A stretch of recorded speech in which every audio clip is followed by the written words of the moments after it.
The morning mist clung to the ancient stones of Edinburgh Castle as two figures stepped out of a sleek black Range Rover, their breath visible in the crisp Scottish air. What seemed like another routine royal visit was about to become something far more significant. A journey that would not only strengthen the bond between the Crown and Scotland, but also reveal intimate moments that would forever change how the world saw the future king and queen. This wasn't just another photo opportunity or ceremonial ribbon cutting. This was the visit that would demonstrate why William and Catherine's approach to royal duty was revolutionary, authentic, and desperately needed in modern Britain. The couple had no idea that their 3-day tour through Scotland would generate headlines across the globe, spark conversations about mental health that would reach millions, and create moments so genuine that even the most skeptical observers would find themselves believing in the monarchy again. From unexpected encounters with everyday Scots to behind-the-scenes moments that revealed their true characters, this visit would become a masterclass in modern royalty, one that balanced tradition with genuine human connection. The black sedan wound its way through the cobblestone streets of Edinburgh's Old Town as Catherine gazed out at the historic buildings that seemed to lean inward, as if sharing centuries-old secrets. William sat beside her, reviewing notes on his tablet, occasionally pointing out landmarks he remembered from his university days at St. Andrews. The morning sun cast long shadows across the Royal Mile, and already, small crowds had begun to gather despite the early hour. "Look at that," Catherine murmured, nodding toward a group of schoolchildren pressed against the windows of a nearby classroom, their faces bright with excitement. They must have heard we were coming. William followed her gaze and smiled. "Should we stop?" It was exactly this kind of spontaneous decision that would define their entire Scottish tour. Within minutes, their protection officers had coordinated with the school, and the royal couple found themselves surrounded by 30 excited 8-year-olds in the playground of Canongate Primary School. 8-year-old Isla MacDonald would later tell her parents that Princess Catherine had the softest hands ever, and that Prince William knew how to make paper airplanes that actually flew. What the children didn't know was that this unscheduled stop was giving William and Catherine exactly what they needed, a moment of genuine joy before diving into the more formal aspects of their visit. The head teacher, Mrs. Sarah Bennett, had taught for 23 years but had never seen anything quite like this. "Your Royal Highnesses," she began formally, but Catherine immediately knelt down to the children's level. "Please, just call me Catherine," she said, accepting a handful of wildflowers that young Hamish Stewart had picked from the school garden that morning. "These are beautiful. Did you pick them yourself?" The boy nodded shyly, and William crouched down beside his wife. "You know, my grandmother always said that the best flowers are the ones picked with love." Mrs. Bennett watched as the two royals spent nearly 40 minutes with the children, far longer than their schedule allowed. They helped with a mathematics lesson, joined in a game of traditional Scottish dancing, and listened intently as the children shared stories about their families and their dreams for the future. What struck her most was how naturally they interacted with each child. There was no performative quality to their engagement. They were genuinely interested, asking follow-up questions and remembering details. When little Moira mentioned that her grandfather had been in the Royal Navy, William spent 10 minutes talking with her about ships and the sea, while Catherine helped a group of girls with their art project. As they prepared to leave, the children had prepared a surprise. They had written a song about Scotland and wanted to perform it. Standing in the small assembly hall, surrounded by colourful children's artwork and the smell of school lunch being prepared in the kitchen, William and Catherine listened as 30 young voices sang about heather-covered hills, ancient castles, and the beauty of their homeland. Catherine's eyes welled up with tears, and she reached for William's hand. Later, she would tell friends that it was one of the most moving moments of her royal career. The authenticity of the children, their pure joy and pride in their country, reminded her of why this work mattered. From the school, they travelled to the Royal Observatory, Edinburgh, where they were scheduled to meet with young scientists and researchers. The contrast couldn't have been greater. From 8-year-olds singing folk songs to brilliant graduate students explaining their research into dark matter and quantum physics. Jennifer Walsh, a 28-year-old astrophysicist from Glasgow, had been nervous about meeting the royals for weeks. She had practiced her presentation dozens of times, worried about protocol, and even bought a new dress. But when William and Catherine walked into the laboratory, her nerves evaporated. "I understand you're working on some groundbreaking research about exoplanets," William said, genuinely interested. "I've always been fascinated by space exploration." For the next hour, Dr. Walsh found herself explaining her work to two of the most attentive audiences she'd ever had. William asked intelligent questions about the technology being used, while Catherine was particularly interested in how the research might benefit life on Earth. "You know," Catherine said as they examined images from the Hubble telescope.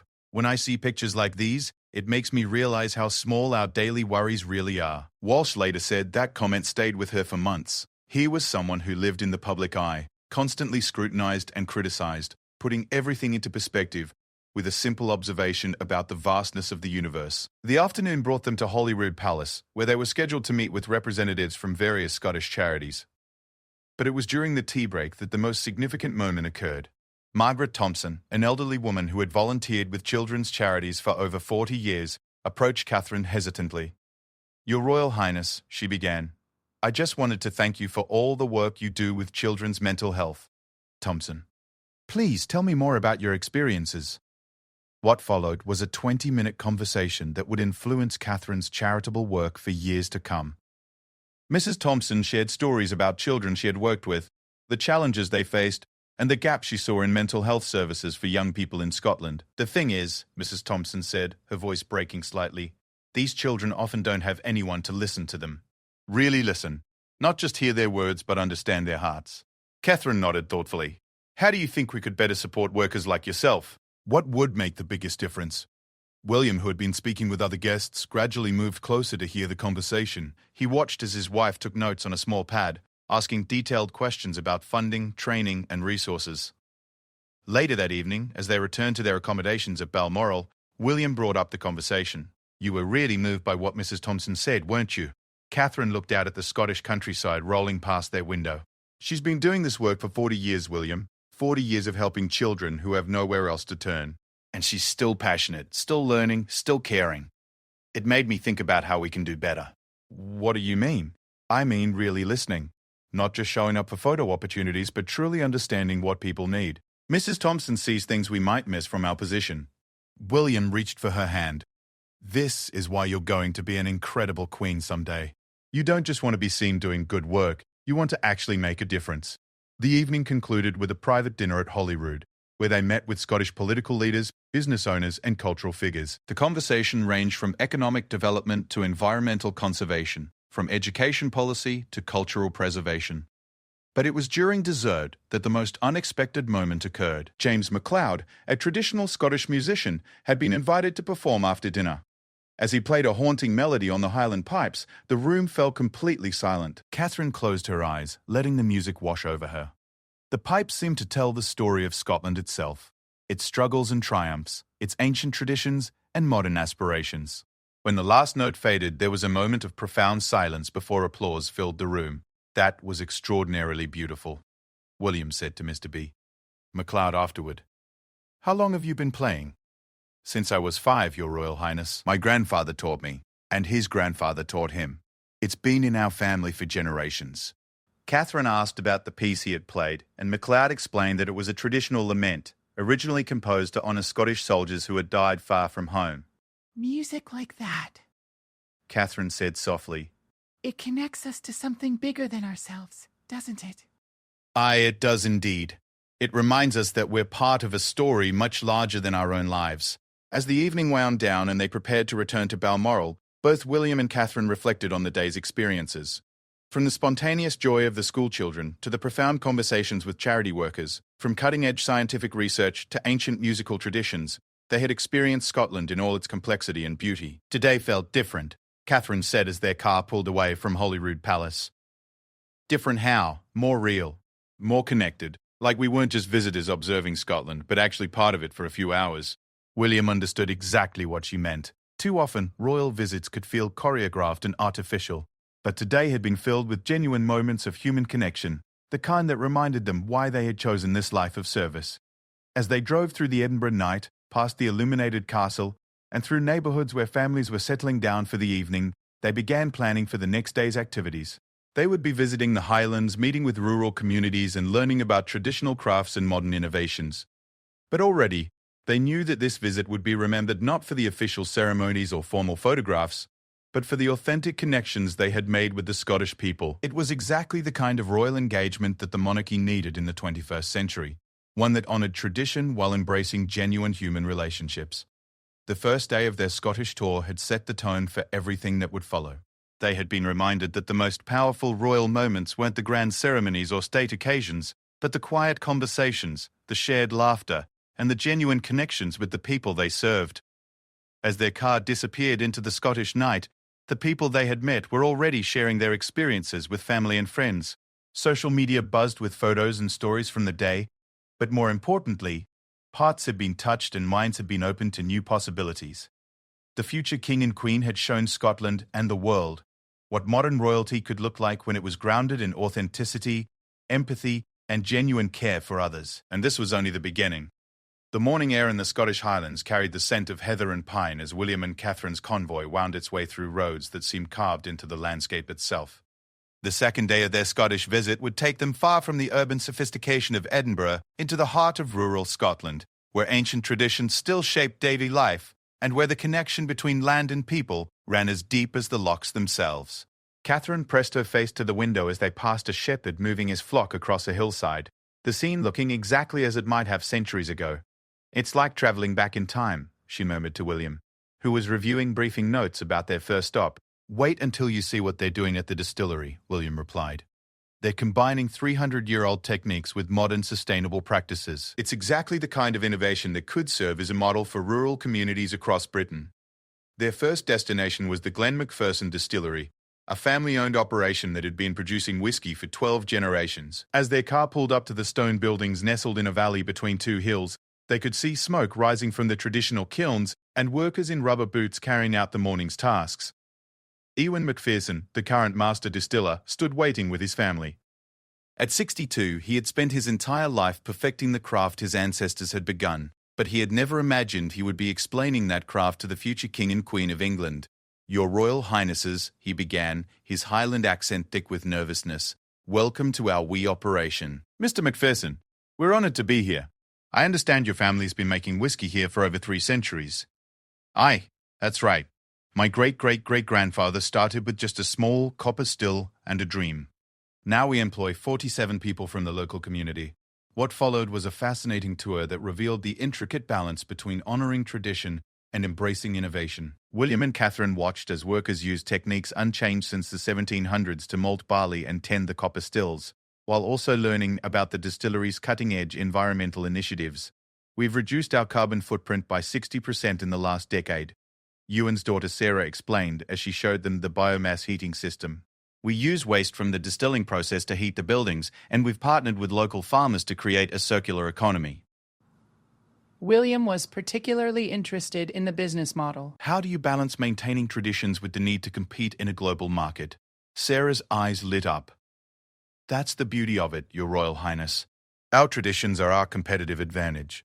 People around the world want authentic Scottish whiskey made the way it's always been made. But we can produce it in environmentally responsible ways." Catherine spent time with the women who worked in bottling and labelling, learning about their lives in this remote Highland community. She met Anne Campbell, a single mother of 2 who had been working at the distillery for 8 years. "It's not just a job," Anne explained as she showed Catherine the hand labelling process. "It's our community. When my youngest was sick last year, everyone here pitched in to help. That's what it's like in small places like this. We take care of each other." "What's the biggest challenge facing your community?" Catherine asked. Anne paused thoughtfully. "Keeping our young people here. They go off to university in Glasgow or Edinburgh, and many don't come back.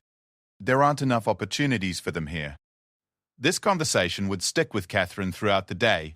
As they moved through the Highlands, she would hear similar concerns from other community members about the exodus of young people and the challenges of maintaining vibrant rural communities. Their next stop was a Highland Games event in the village of Braemar, where athletes were competing in traditional Scottish sports like caber tossing and hammer throwing. The atmosphere was festive, with families spread out on blankets, children running between the competition areas, and the sound of bagpipes filling the air. William had competed in similar events during his university days, and he couldn't resist trying his hand at some of the competitions. The crowd gathered as he approached the caber toss, a sport that involves flipping a massive wooden pole end over end. "Are you sure about this, darling?" Catherine called out with a laugh, causing the crowd to chuckle. William grinned and stripped off his jacket. How hard can it be? The answer, as it turned out, was very hard. His first attempt resulted in the caber falling sideways rather than flipping properly, but the crowd cheered anyway.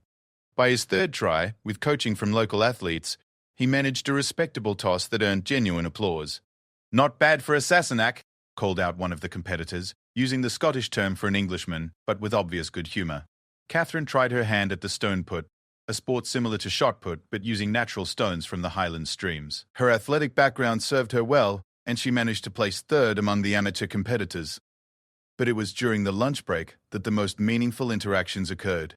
Sitting at picnic tables with local families, William and Catherine heard stories about Highland life that couldn't be found in any briefing document. They met Donald and Fiona Stewart, a farming couple in their 70s who had worked the same land for 50 years. Donald had served in the military before returning home to take over the family farm, while Fiona had raised 4 children and worked as a part-time teacher. "The land changes you," Donald explained as they ate traditional Highland fare of haggis, neeps and tatties. "You stop seeing it as something you own and start understanding that you're just its temporary caretaker." Fiona added, "Our children are scattered now, one in Canada, one in Australia, one in London, and one stayed here to farm with us. But they all carry this place with them wherever they go." William asked about the challenges facing Highland farming, and the conversation became serious quickly. Climate change was affecting weather patterns, making traditional farming practices less reliable. Economic pressures from larger agricultural operations were forcing small farms to consolidate or close. Government regulations, while well-intentioned, sometimes failed to account for the unique conditions of Highland farming. "We're not asking for handouts," Donald said firmly. "We just want policies that recognise that Highland farming isn't the same as farming in East Anglia. What works there doesn't necessarily work here." Catherine listened intently, asking questions about everything from sheep breeding to marketing Highland products. She was particularly interested in Fiona's stories about teaching in a one-room schoolhouse that served children from several remote farms. The children would come to school on horseback when the weather was bad, Fiona recalled. "In winter, we'd sometimes have only 3 or 4 students because the others couldn't make it through the snow. But those children got an education you couldn't find anywhere else. They learned independence, resilience, and respect for the natural world."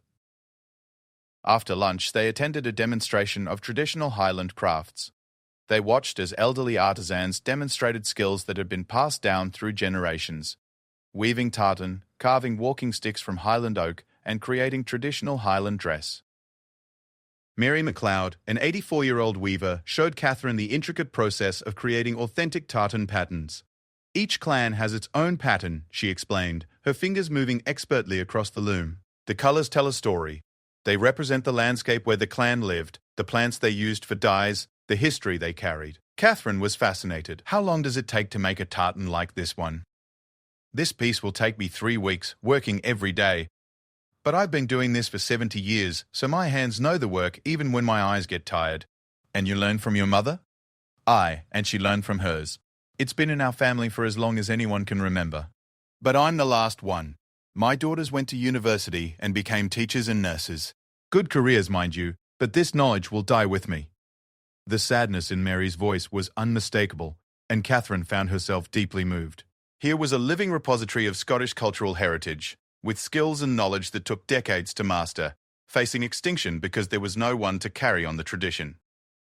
"Have you tried to teach others?" Catherine asked. "Oh, aye. I've had a few students over the years, but it's hard work and there's not much money in it. Young people today want careers that will let them travel and buy nice things.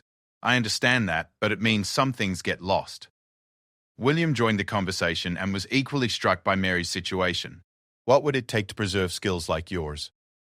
Mary thought for a moment. "Support, I suppose. Not just money, though that would help. But recognition that what we do has value. Maybe apprenticeship programs, or ways to connect traditional crafts with modern markets. People around the world would pay good money for authentic Highland crafts, but we don't know how to reach those markets." Later, as they visited a Highland rescue centre that trained dogs for mountain rescue operations, William and Catherine continued discussing what they had learned from the craftspeople.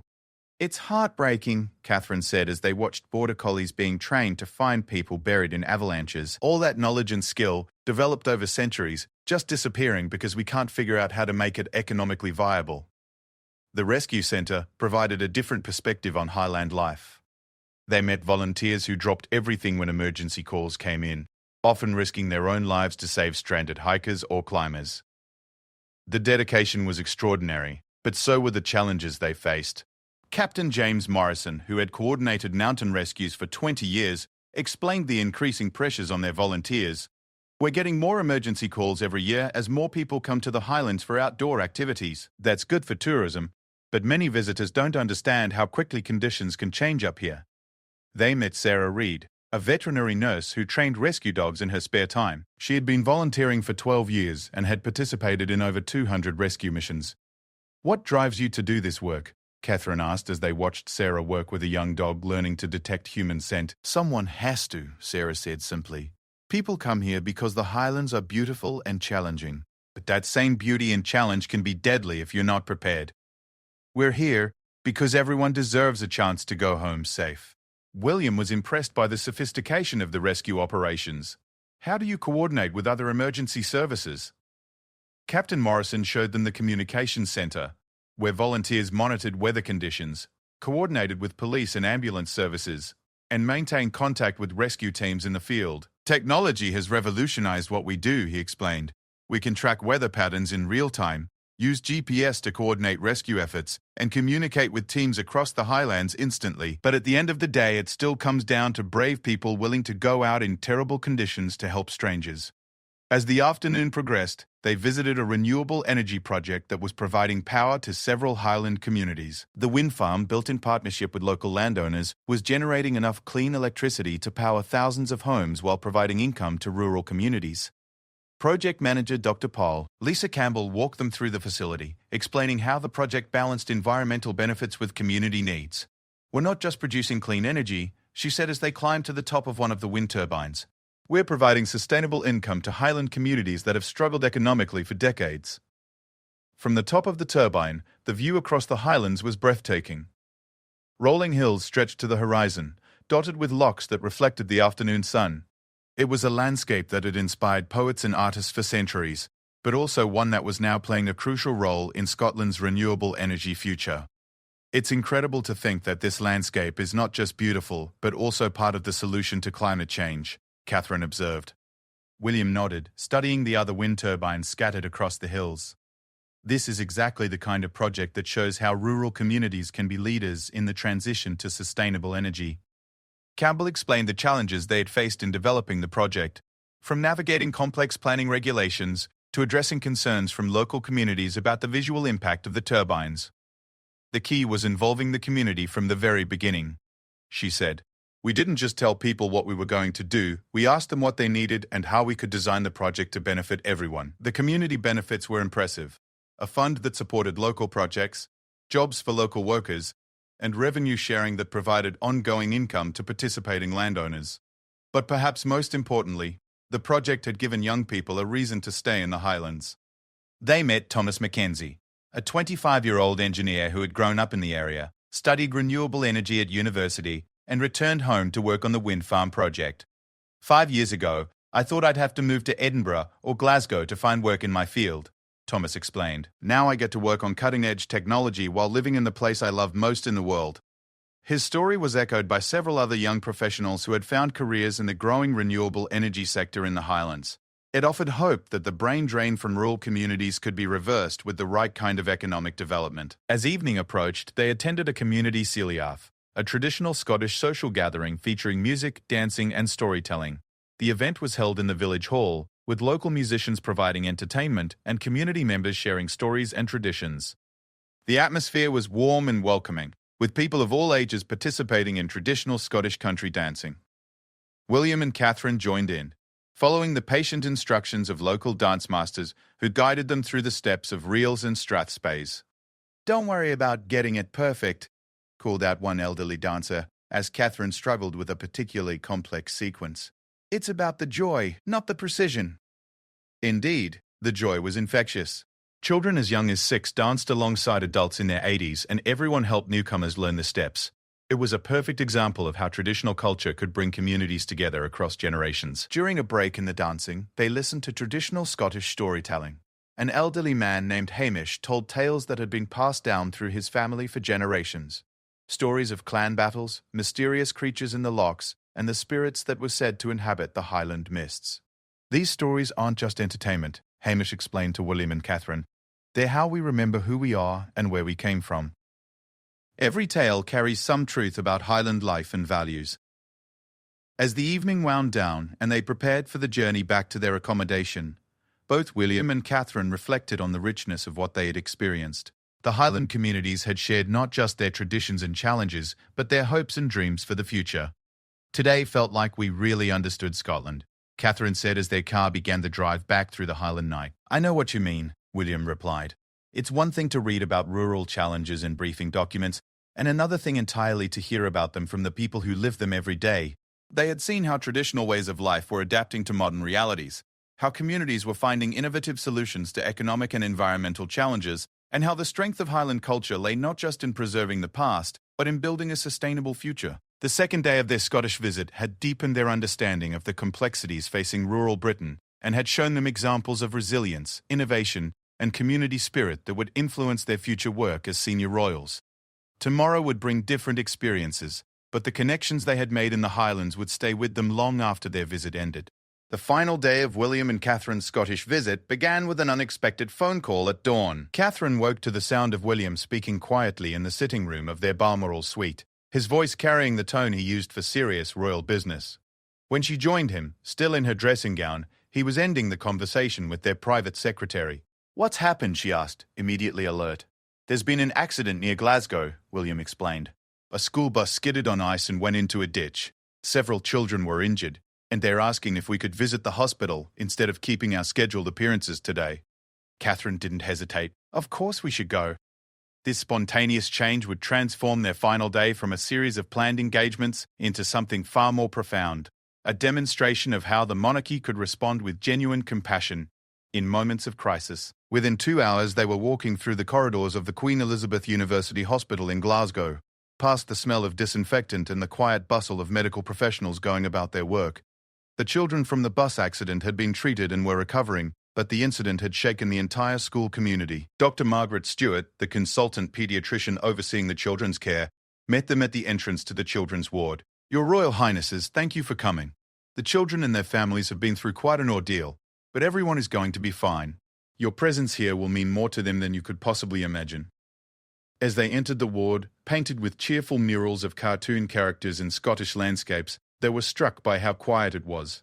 Usually, children's wards buzzed with activity and chatter, but trauma had a way of making even the most resilient children withdraw into themselves. Their first stop was to see 10-year-old Emma McAllister, who had suffered a broken arm and some bruising, but was otherwise unhurt. She lay in her hospital bed, her arm in a bright purple cast, staring out the window, with the 1,000-yard stare that sometimes follows traumatic experiences. Hello, Emma, Catherine said softly, approaching the bed slowly.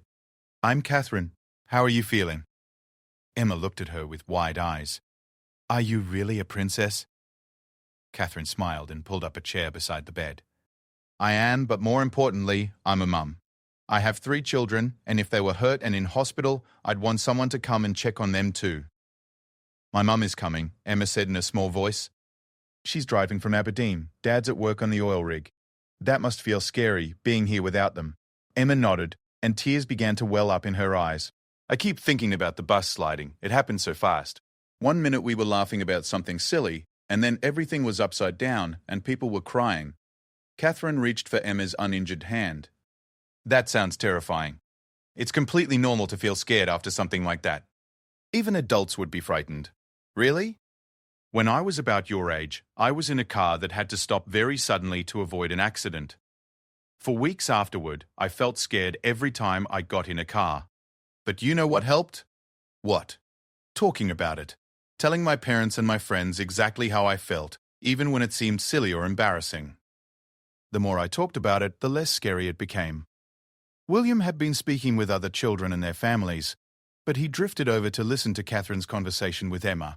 He was continually amazed by his wife's natural ability to connect with people, especially children, in moments of vulnerability. Prince William, Emma said, noticing him for the first time, do you ever get scared?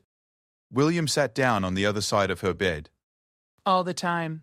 Being brave doesn't mean you don't feel scared. It means you do what you need to do, even when you are scared. Lovell, when I was a pilot. Well, when I was a pilot, I had to fly in some pretty scary weather. My hands would shake and my heart would pound, but I had to focus on my training and do my job. And afterward, I always felt proud that I had pushed through the fear. Were you scared when you got married? Emma asked, causing both William and Catherine to laugh. Absolutely terrified, William admitted. There were millions of people watching, and I was worried I'd forget my words or trip over my feet. But you did it anyway. I did it anyway, because marrying Catherine was the most important thing I'd ever done. Sometimes the best things in life are on the other side of something scary. As they talked, Emma's mother arrived, having driven through the night from Aberdeen. The reunion was emotional, with tears of relief and gratitude flowing freely. Mrs. McAllister thanked William and Catherine repeatedly for visiting Emma. You have no idea what this means to her, she said. She's been talking about the royal wedding for years, saying she wanted to be a princess when she grew up.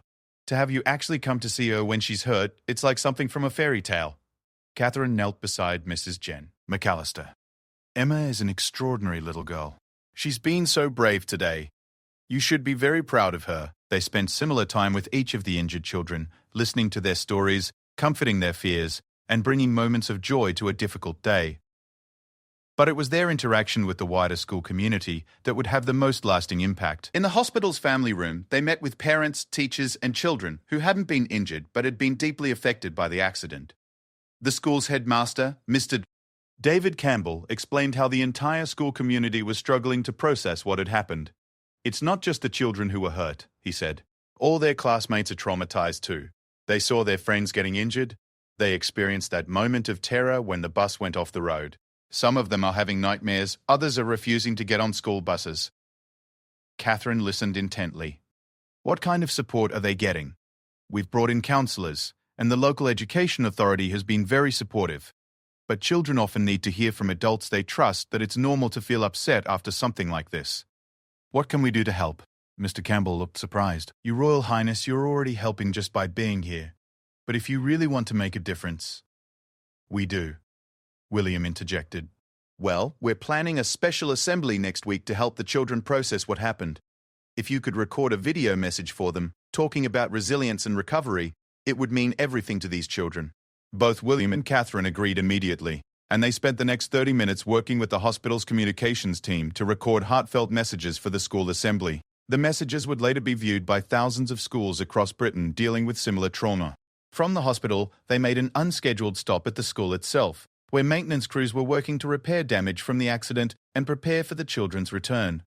The sight of the damaged bus, now being loaded onto a recovery vehicle, brought the reality of what had happened into sharp focus. Mr. Campbell walked them through the school, showing them memorials the children had created for their injured classmates, and explaining the steps being taken to help everyone feel safe returning to their normal routines. Children are remarkably resilient, he explained as they looked at get-well cards and drawings. But they need to know that the adults in their lives are taking their fears seriously and doing everything possible to keep them safe. Catherine studied the children's artwork, pictures of the bus accident, but also drawings of their families, their pets, and their dreams for the future. They're processing the trauma through their art, she observed. Exactly. Our art teacher says she's never seen the children draw with such intensity and emotion.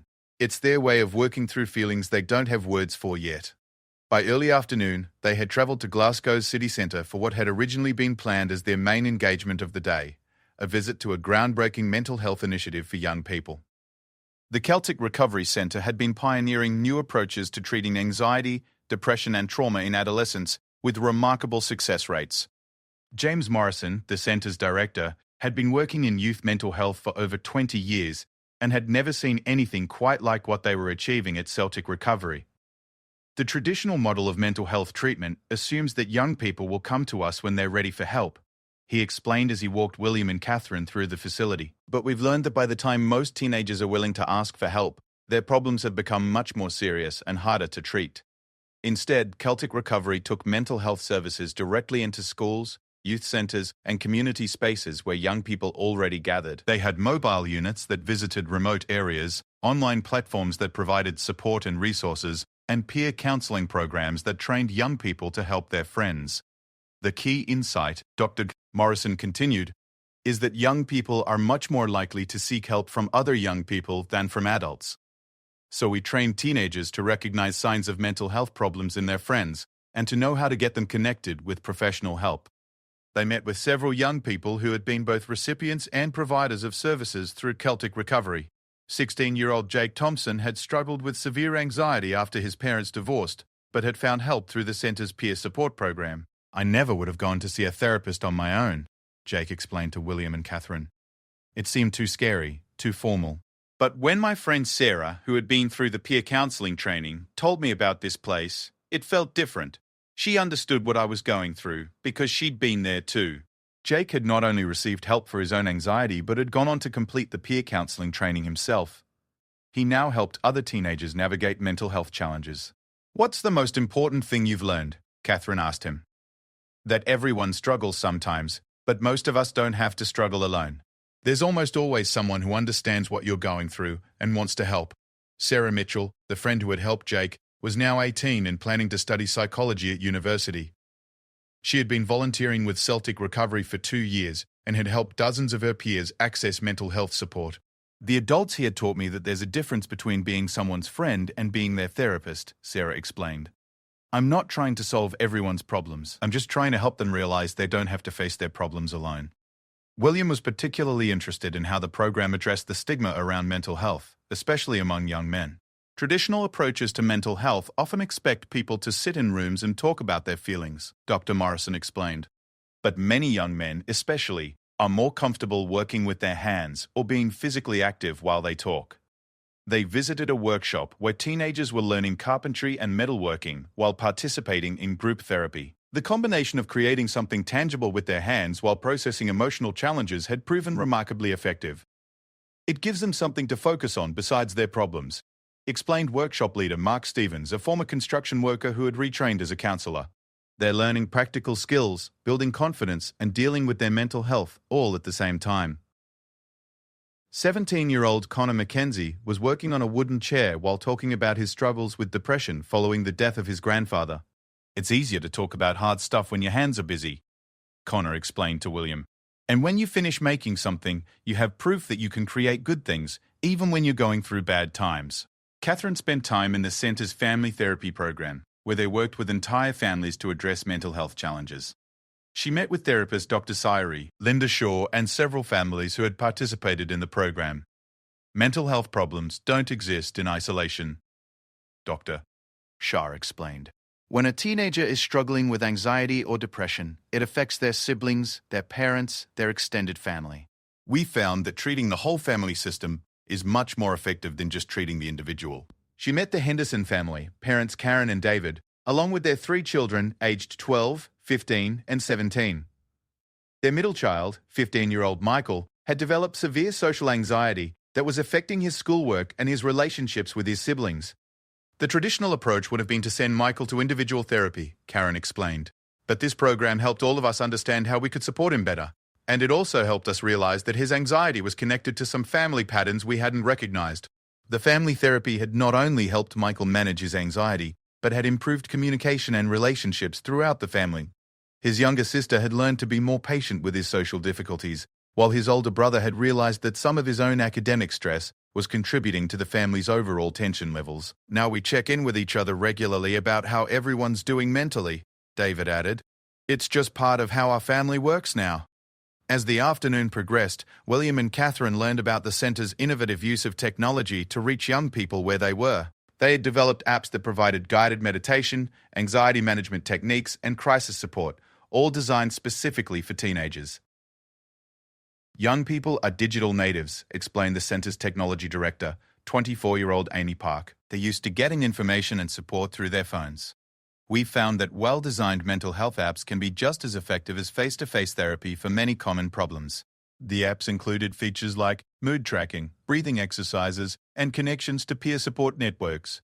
Most importantly, they provided immediate access to crisis intervention when needed. We've had teenagers contact our crisis support line through the app at 2 a.m. when they were having panic attacks, Amy explained. Traditional services wouldn't have been available at that hour, but mental health problems don't keep business hours. As their visit to Celtic Recovery concluded, William and Catherine participated in a roundtable discussion with young people, families, and mental health professionals about the future of youth mental health services. What we've learned here challenges a lot of assumptions about how mental health care should work, William observed. It seems like the most effective approaches are the ones that meet young people where they are, rather than expecting them to fit into traditional treatment models. Morrison nodded. Exactly. And we've found that when you involve young people as partners in designing and delivering mental health services rather than just as recipients, you get much better outcomes. Catherine asked about the biggest challenges facing youth mental health services in Scotland. Funding is always an issue, Dr. Morrison replied. But honestly, the biggest challenge is changing attitudes. We still have too many people who think mental health problems are a sign of weakness or that teenagers will just grow out of their problems. What would make the biggest difference? Catherine continued. More programs like this one, and more recognition that investing in youth mental health is one of the most cost-effective things we can do as a society. When we help a teenager develop good mental health habits and coping strategies, we're potentially preventing decades of more serious problems later in life. As the day drew to a close, William and Catherine made one final stop, a community centre in one of Glasgow's most economically disadvantaged neighbourhoods. The centre provided after-school programs, job training, and support services for families facing multiple challenges. They met with community workers who explained how they were addressing the interconnected problems of poverty, unemployment, poor housing, and social isolation that contributed to mental health problems in the community. You can't separate mental health from social conditions, explained community worker Marie O'Brien. When families are struggling to pay rent or put food on the table, when young people don't see any hope for good jobs in their future, those stresses inevitably affect their mental well-being. The centre's approach was holistic, providing practical support like job training and financial counselling alongside mental health services. They had found that addressing people's immediate practical needs often made them more receptive to mental health support. They met single mother Janet Wilson, who had come to the centre seeking help, finding employment after years out of the workforce. Through the centre's programs, she had not only found a job but had also accessed counselling that helped her address the depression and anxiety she had struggled with since her divorce. "This place saved my life," Janet told William and Catherine simply. "Not in a dramatic way, but in a real way. They helped me believe I could build a better future for me and my kids."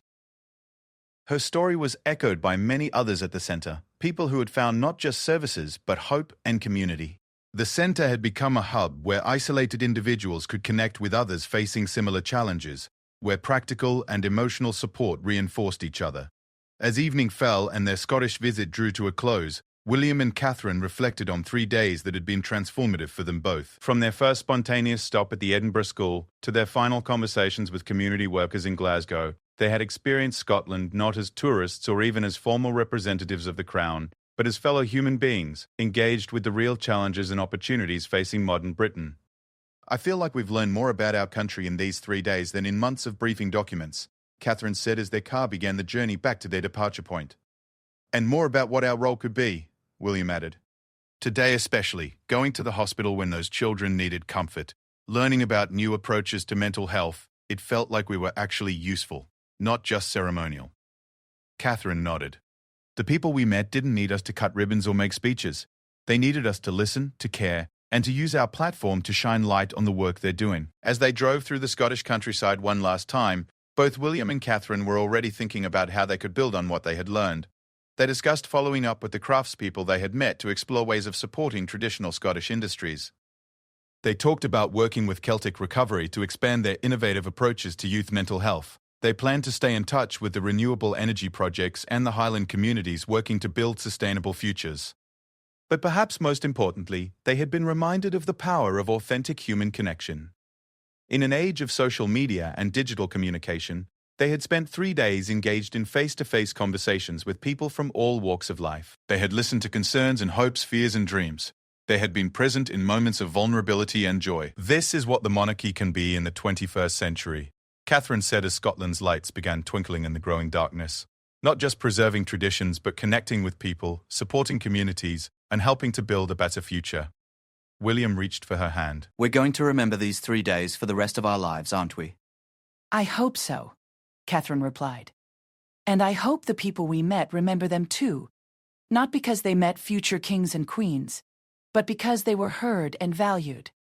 As their plane lifted off from Scottish soil, carrying them back to their official duties in London, both William and Catherine carried with them the voices and faces of the people who had shared their stories. The young scientist explaining her research, the traditional weaver worried about losing her craft, the children singing Scottish songs, the teenagers learning to support their peers through mental health challenges, all of them had contributed to a deeper understanding of what it meant to serve the people of Britain.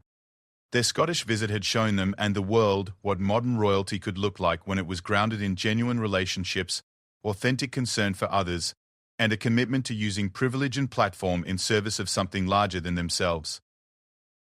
It had been 3 days that would influence their approach to royal duty for years to come, and a perfect example of how the ancient institution of the monarchy could remain relevant and valuable in a rapidly changing world.